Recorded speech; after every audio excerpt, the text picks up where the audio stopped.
Kebersamaan kita insyaallah hari ini, di siang hari ini, semoga selalu diridhoi oleh Allah Subhanahu wa taala.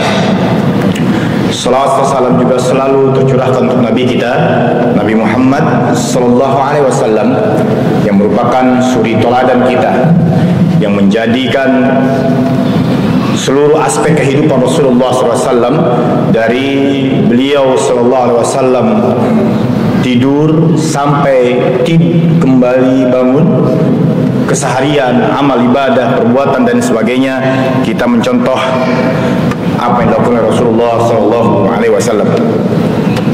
Ikhwani wa akhwati fillah, jamaah salat zuhur yang dimuliakan oleh Allah, di dalam surah Yunus, surat urutan ke-10 di dalam urutan-urutan surat yang ada di dalam Al-Quran, tepatnya di ayat ke-11 sampai nanti di ayat yang ke-13. Mari coba kita tadaburi ayat yang mulia ini. Apa saja yang tertera dalam ayat yang agung ini, pelajaran apa yang bisa kita ambil insyaallah.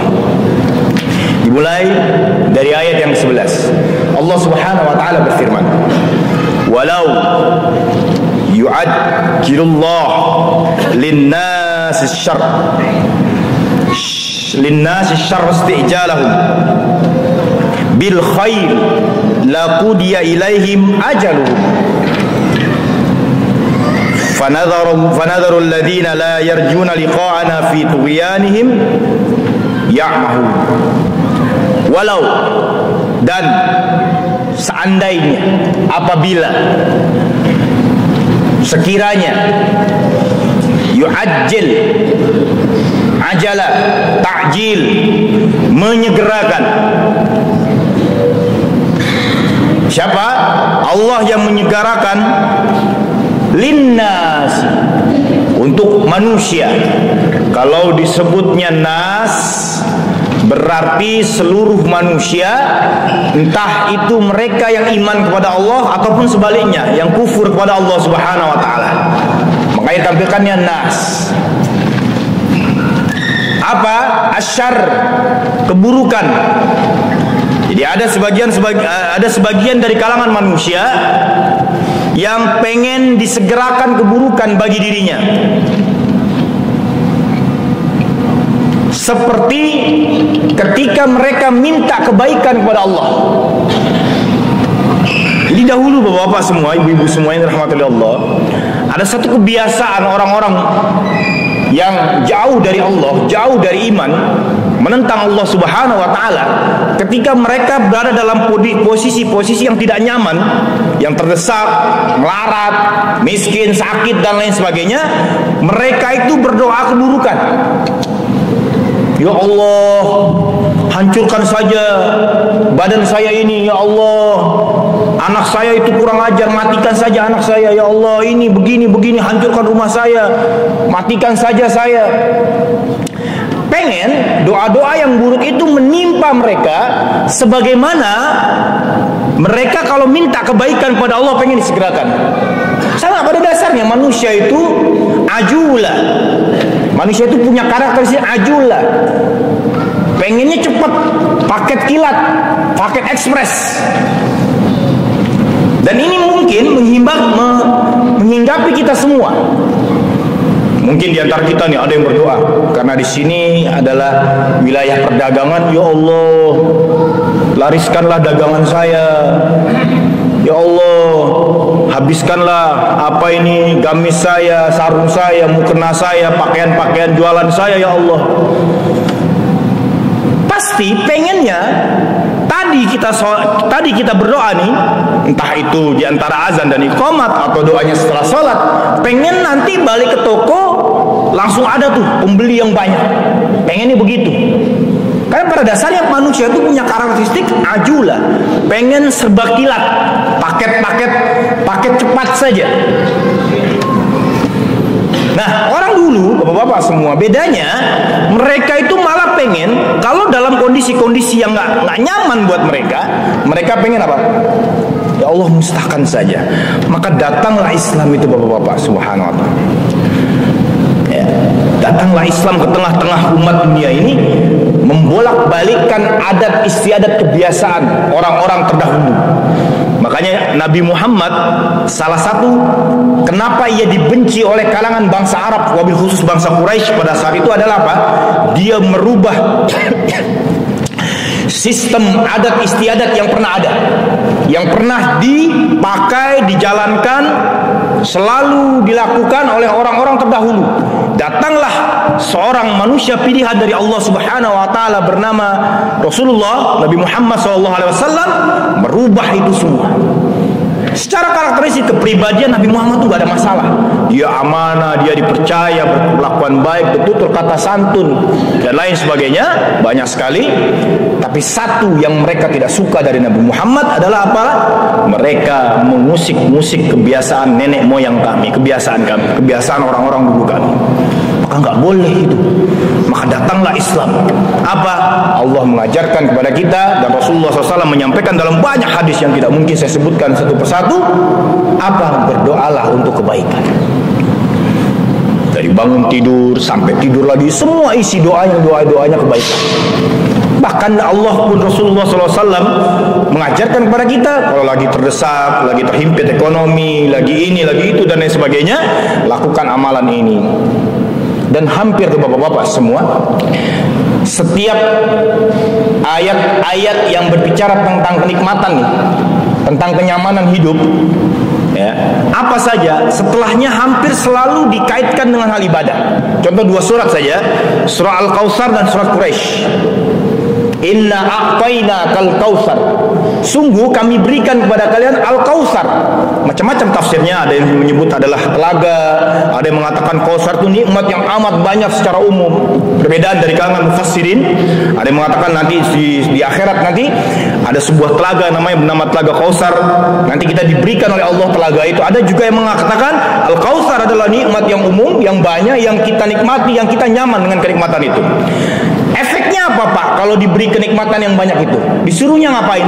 Fasalli li rabbika wanhar. Ayo sholat. Kamu sudah saya lariskan dagangannya, kamu sudah saya kasih kesehatan, kamu sudah saya kasih kendaraan, kamu sudah saya kasih istri yang cantik yang soleha, kamu sudah saya kasih anak-anak yang baik, yang soleh dan soleha. Tokomu di mana-mana, asetmu di mana-mana. Ayo fasalli li rabbika wanhar. Contoh surat Quraisy. Ila fi Quraisyin ila fihim rihlatasy syita'i was-saif falyabudu rabb hadzal bait. Ayo sembah nih sang pemilik rumah ini, maksudnya Allah Subhanahu wa taala. Kenapa? Alladzi at'amahum min ju'in, yang sudah memberikan kamu makan di saat kamu lapar. Wa amanahum, aman bahasa Indonesia diambil dari bahasa Arab, amanah. Wa amanahum min khauf, membuat rasa nyaman, tentram, nyaman dari segala rasa ketakutan. Dikasih kenyang, dikasih rasa nyaman, ayo sembah Allah sang pemilik bait ini, sang pemilik rumah ini. Maksudnya adalah Ka'bah. Pemilik Ka'bah adalah Allah Subhanahu wa taala. Maka bapak-bapak yang dirahmati oleh Allah Subhanahu wa taala, Islam datang merubah kebiasaan-kebiasaan jahiliyah di mana orang-orang dulu tuh suka melaknat dirinya sendiri, melaknat istrinya, melaknat anaknya. Itu nggak boleh dalam Islam. Maka bapak-bapak mungkin yang saat ini sedang diuji oleh Allah dengan istri yang mungkin belum bisa mengenakan jilbab, anak yang jauh dari nilai-nilai Islam, maka tidak boleh dasar kamu anak laknat, dasar kamu anak tidak tahu diuntung, dasar kamu anak ini anak sumpah serapah, dikeluarkan itu semua nggak boleh. Doakan kebaikan. Doakan kebaikan. Sekali berabu Jahal saja, yang kita tahu bagaimana jahatnya dia, bencinya dia kepada Islam, bencinya dia kepada Nabi Muhammad SAW. Nabi Muhammad pun pernah mendoakan, Allahumma aizil Islam bi umarain. Ya Allah, perkasakan, kuatkan Islam ini dengan keislaman 2 Umar. Salah satu di antara 2 Umar. Satu adalah Abu Jahal, satu lagi Umar bin Khattab. Tapi Allah mengabulkan doa Nabi Muhammad hanya kepada Umar bin Khattab radhiyallahu anhu. Bapak-bapak yang dirahmati oleh Allah Subhanahu wa taala, di ayat ke-12-nya Allah Subhanahu wa taala berfirman lagi, wa idza massal insanu dur da'ana li jambihi au qa'idan au qa'iman Nah, ini menarik nih karakteristik manusia nih. Manusia itu apabila masal insanud dur, manusia kalau di satu kondisi dikasih kondisi dur nanti kalau disematkan dialihkan ke dalam KBBI menjadi darurat, dorurah, itu bahasa Arab juga. Diresmikan, dimasukkan, dijadikan di dalam kamus besar bahasanya menjadi darurat.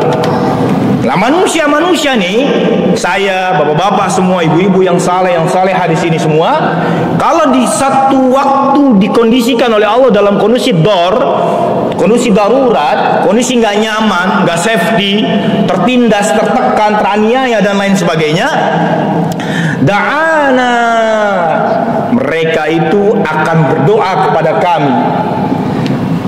Bagaimana kondisi doanya? Lijambihi, posisi rebahan. Berdoa, ya Allah, saya pengen ini, lepaskan sakit saya, lariskan dagangan saya, ini itu segala macam doa-doa dipanjatkan pada Allah Subhanahu wa taala.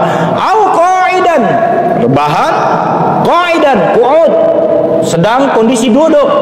Au qa'iman, atau dalam kondisi berdiri. Artinya apa? Di segala kondisi itu.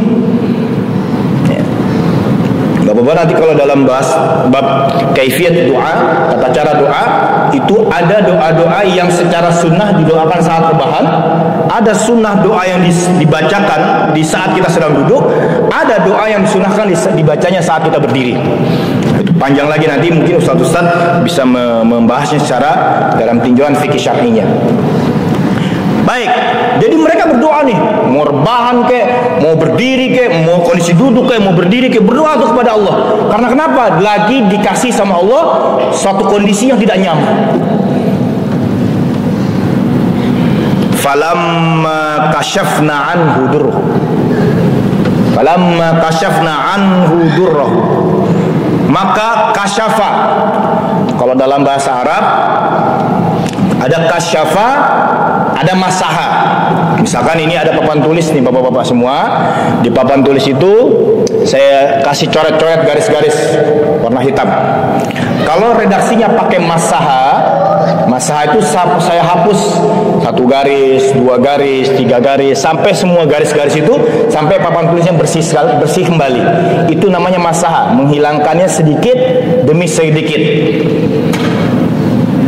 Kalau kasyafa, nah kasyafa itu ada coret-coretan lagi di papan tulis.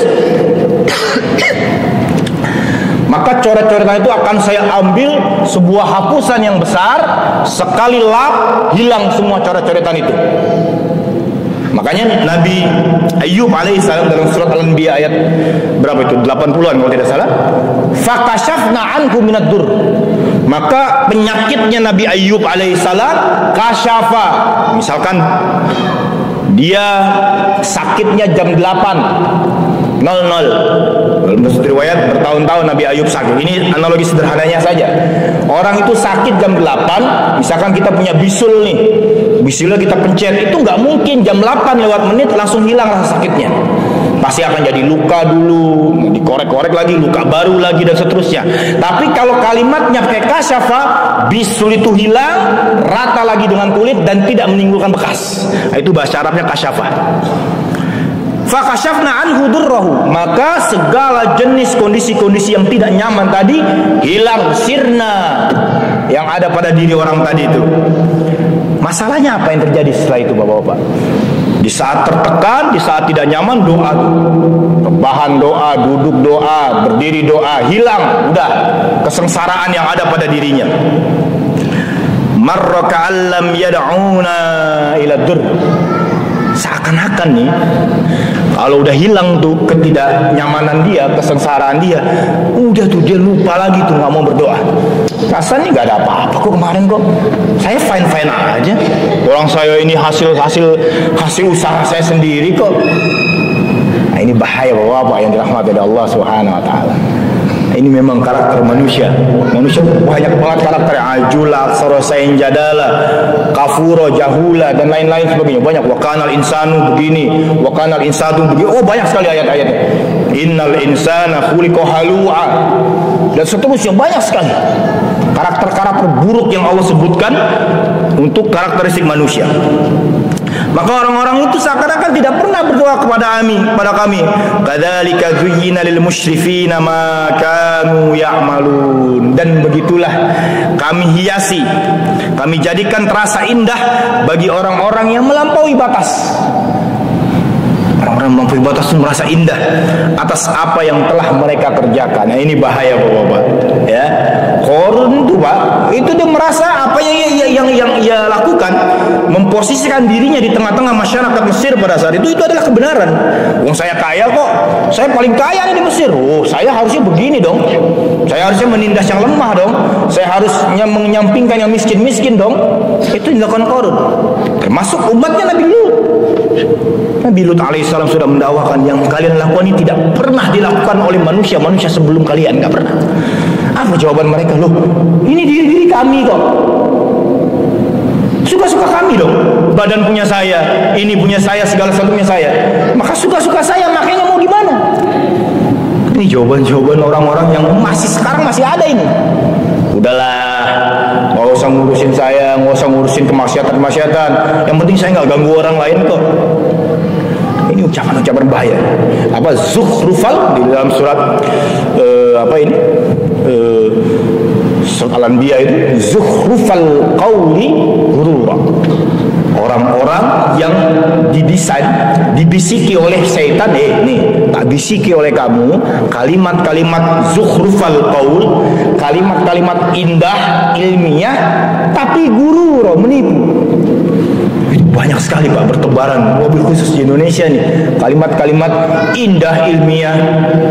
Apa-apalah saya nggak sholat ya kan, saya kan nggak ganggu kamu, saya juga nggak pernah nyakitin kamu, nggak pernah musik-musik kehidupan kamu. Dia lebih mementingkan tidak mengusik manusia dibandingkan mengusik yang menciptakan manusia. Justru dengan dia tidak sholat itu dia mengusik sang pencipta manusia. Bahaya ini. Mengutamakan ridhonya manusia daripada ridho sang pencipta manusia. Bahaya sekali. Udahlah Mbak, pakai jilbab aja sendiri, nggak usah ganggu saya pakai jilbab. Ngapain jilbab itu? Jilbab itu adalah pakaian tradisi budaya Timur Tengah saja. Kita nih orang Barat, kita nih orang-orang Asia, nggak usah pakai gitu. Kita tuh pakainya bajunya ya yang Indonesiawi lah. Nah, ini bahaya.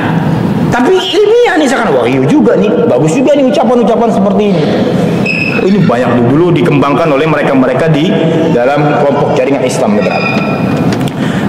Bapak-bapak dan ibu-ibu yang dirahmati oleh Allah Subhanahu wa taala, setelah dikasih tahu seperti itu, kondisi manusia-manusia yang akhirnya tidak tahu berterima kasih setelah kesusahannya, kesengsaraannya dihilangkan oleh Allah Subhanahu wa taala, lalu diingatkan oleh Allah Subhanahu wa taala, "Walaqad ahlaknal quruna." Sungguh dulu ahlaka, kami hancurkan, ahlakna al-qurun, bangsa-bangsa. Bapak-bapak semua yang dirahmati oleh Allah Subhanahu wa taala, ini perbedaannya nabi-nabi di antara Nabi Adam sampai Nabi Isa. Nabi Muhammad SAW kita kesampingkan terlebih dahulu.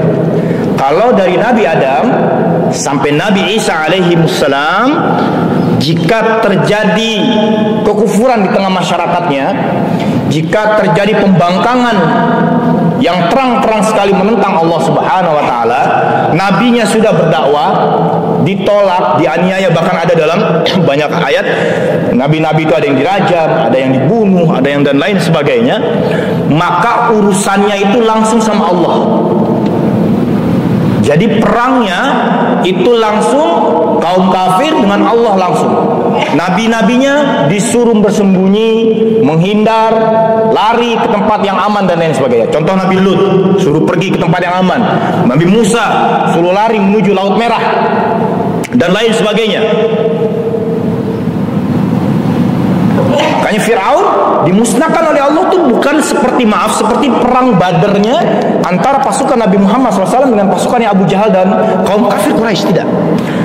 Kalau seandainya Nabi Musa itu menempati urutan nomor 2 dalam urusan kuantitas umat, nomor 1 tentu Nabi Muhammad SAW. Nabi Musa itu paling nomor 2, urutan nomor 2 untuk umat paling banyak followernya.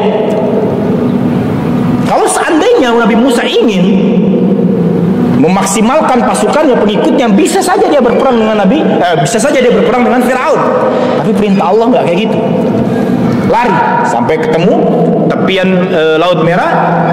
Idrib bi'asaqal hajar fanfajarat min husnata asrata aina.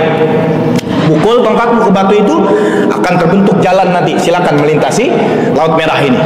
Begitu Firaun mengejar karena kesombongannya, di tengah jalan ketika Nabi Musa dan umatnya sudah sampai ke seberang, Firaun dan umatnya dan para pengikutnya ditenggelamkan oleh Allah Subhanahu wa taala. Lut dimusnahkan, Samud, Ad, sakharaha alaihim sab'a layali wa thamaniyata ayyamin husuma. Datang angin memutar-mutar mereka 7 hari 8 malam. Seperti batang biasanya bekas padi itu, ya, bekas batang padi yang setelah dipanen dia akan seperti itu, lapuk, terbang, terputar-putar terus begitu. Ad, Samud dan lain sebagainya. Nah, tapi di umatnya Nabi Muhammad sallallahu alaihi wasallam tidak seperti itu konsepnya. Ada yang disebut dengan konsep al-jihad, perjuangan. Maka terjadilah perang Badar, Uhud, Khandaq, apalagi Tabuk dan lain sebagainya. Peperangan-peperangan yang banyak sekali dilakukan oleh Rasulullah dan para sahabat ridwanullah alaihi. Bapak dan ibu-ibu yang dirahmati Allah Subhanahu wa taala, min qablikum lamma zalamu. Ingat, umat-umat dulu dihancurkan nih sama Allah karena mereka zalim. Di tafsir Ibnu Katsir, zalamu di sini disebutkan mereka menempatkan ibadah tidak pada tempatnya. Maka akbar, kezaliman yang paling besar adalah meletakkan ibadah, harusnya sujud kita, kurban kita, sembelihan kita, ruku kita, doa kita, segala jenis permohonan kita harusnya kepada Allah, malah justru enggak nih, ke patung-patung, ke pohon-pohon, ke tempat-tempat yang dianggap wah, ke tempat-tempat yang kalau kamu nggak begini nanti begini. Nah, ini bahaya, ya, bahaya sekali, bapak-bapak dan ibu-ibu semua. Makanya kezaliman yang besar, akbar zulm, adalah asyirk, karena mereka telah menyekutukan Allah Subhanahu wa taala. Wa ja'atkum rusuluhum, dan datanglah rusuluhum, rasul-rasul mereka. Rasulnya banyak, hum, mereka, untuk kaum mereka masing-masing. Jadi begini, kalau saya buat sederhana mungkin, anggap dunia ini cuma Jakarta, misal. Anggap dunia ini cuma Jakarta. Allah utus Nabi A di Petamburan, maka yang wajib beriman sama Nabi A itu hanya warga Petamburan. Lalu Allah utus Nabi B di Salemba, maka yang wajib beriman sama Nabi B hanya warga Salemba. Walaupun misal Nabi A sama Nabi B ini semasa, bahkan bisa jadi Nabi A dan Nabi B ini ketemu, ya, tapi nggak ada urusan. Ya sudah, Nabi A dengan umat di Pejompongan, Nabi B dengan umatnya yang di Salemba. Allah lagi utus lagi Nabi C di daerah Cawang misalkan, maka umat Cawang saja yang hanya beriman sama Nabi C. Begitu Nabi A, B, C sampai Z meninggal, sampai Nabi Isa alaihissalam, datanglah Rasulullah SAW, maka tidak ada lagi umat Pejompongan, umat Salemba, umat Cawang, umat Grogol, umat Selipi, umat Kemanggisan, nggak ada lagi. Semuanya menjadinya umat Rasulullah SAW, universal. Seluruh warga Jakarta harus beriman kepada Rasulullah SAW. Nggak ada cerita Ibrahim ketemu Lut, Su'aib ketemu Nabi Musa, dan masih banyak lagi nabi-nabi yang satu ketemu dengan nabi yang lainnya. Datang para Rasul bil bayyinat, dengan bukti-bukti yang nyata. Wa ma kanu liyu'minu, justru setelah datangnya bukti nyata kepada mereka, itu mereka nggak mau beriman. Nah, ini apa yang, maaf kalau bahasanya kurang santun, kurang sopan, bodohnya, kalau lebih ininya lagi, tidak masuk otak mereka, entah di mana mereka meletakkan otak mereka. Bukti-bukti nyata itu sudah disampaikan ke mereka.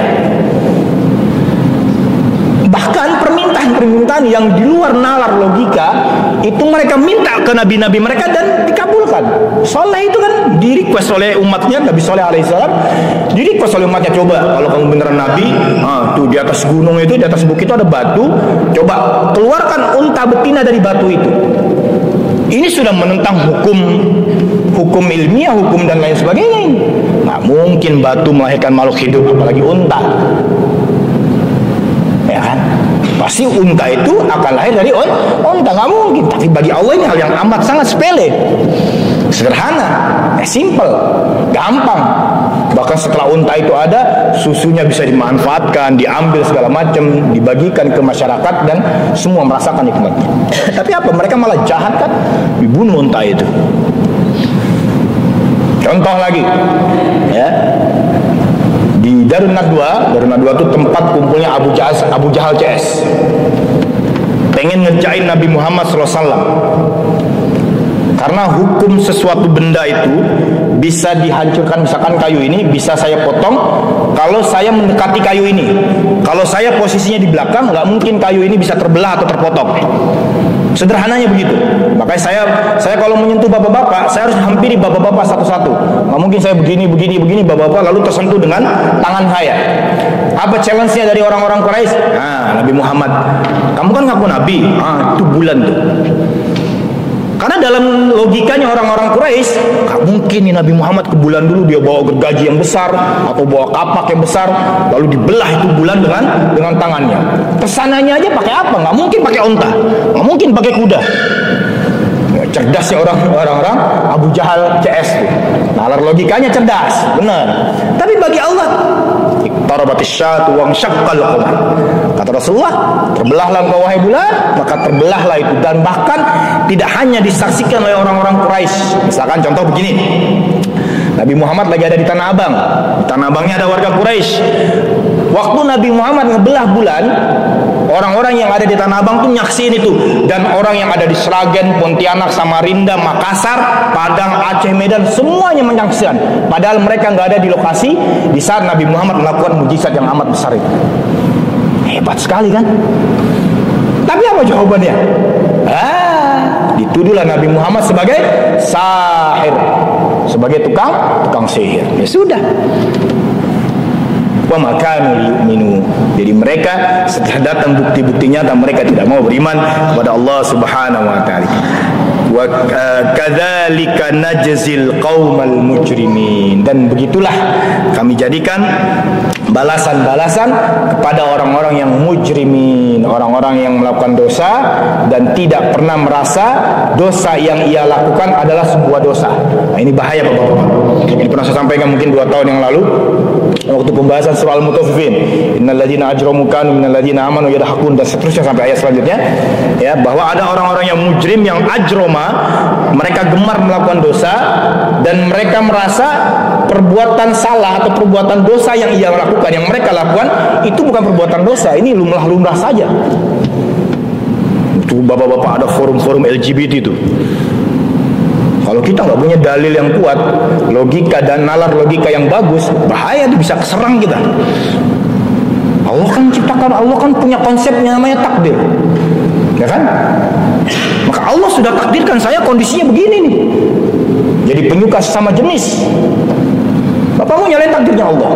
Kalau kita nggak punya logika yang bagus, bahaya ini.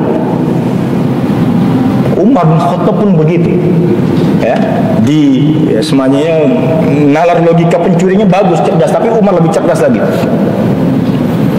Ketahuan mencuri, mau dipotong tangannya sama Umar bin Khattab. Kata ini pencuri, wahai Amirul Mukminin, engkau percaya iman pada takdir baik dan buruknya? Ya, betul. Saya jadi pencuri ini karena takdir siapa? Karena takdirnya Allah Subhanahu wa taala. Betul. Lantas kenapa engkau menyalahkan saya dan memotong tangan saya? Kau perlu tahu, saya megang golok dan akan memotong tanganmu itu juga takdirnya Allah Subhanahu wa taala. Maka Bapak-bapak yang dirahmati Allah, akan selamanya muncul nanti sampai hari kiamat orang-orang yang berstatus al-mujrimuna. Ya, orang-orang yang gemar melakukan dosa dan tidak pernah merasa salah atas perbuatan dosa yang ia lakukan. Jadi fine-fine saja. Maka Bapak-bapak, pelajaran yang bisa kita ambil dari 3 ayat yang mulia ini adalah bahwa kita manusia ini punya karakter tergesa-gesa. Pengen segala satu kebaikan itu datangnya cepat, maksimal, detik itu juga pengen dijawab. Dan ada juga manusia-manusia yang justru malah, Masya Allah, na'udzubillah, mereka gemar sekali melaknat, mendoakan keburukan bahkan untuk dirinya sendiri, untuk keluarganya dan lain sebagainya. Ini bahaya sekali, tolong dihindarkan. Dan yang terakhir, bahwa umat-umat terdahulu dihancurkan oleh Allah langsung tidak melalui proses peperangan, baku hantam pedang, saling lempar panah, tidak. Justru langsung Allah sendiri yang turun untuk menghancurkan umat-umat dari zaman Nabi Adam sampai zaman Nabi Isa alaihissalam. Dan yang terakhir adalah Nabi Muhammad diuji oleh Allah dengan peperangan, dan mereka langsung turun berhadapan baku hantam di medan perang dengan para musuh-musuhnya Allah Subhanahu wa taala. Ini saja yang bisa saya sampaikan, semoga bermanfaat. Sehat selalu bapak-bapak, ibu-ibu semua yang hadir di sini, dan yang mungkin yang sedang sakit semoga Allah sembuhkan penyakitnya, yang sedang berada dalam kesusahan semoga Allah angkat kesusahannya, yang mungkin masih punya banyak masalah semoga Allah hilangkan segala jenis masalahnya. Dan kepada bapak-bapak para pedagang-pedagang di sini, yang ibu-ibu juga yang punya toko, semoga Allah senantiasa lariskan dagangan bapak-bapak semua. Allah berkahi niaga perniagaan bapak-bapak dan ibu-ibu semua. Kurang lebihnya mohon maaf, yang benar dari Allah, yang keliru, yang menyinggung hati dari saya pribadi selaku hamba Allah yang lemah, semoga bapak-bapak ibu-ibu memaafkan kekeliruan, kekhilafan lisan saya dalam menyampaikan materi pada siang hari ini. Semoga bermanfaat. Kita tutup dengan doa kafaratul majlis. Subhanakallahumma wa bihamdika asyhadu an la ilaha illa anta astaghfiruka wa atubu ilaik. Akhirul kalam. Assalamualaikum warahmatullahi wabarakatuh.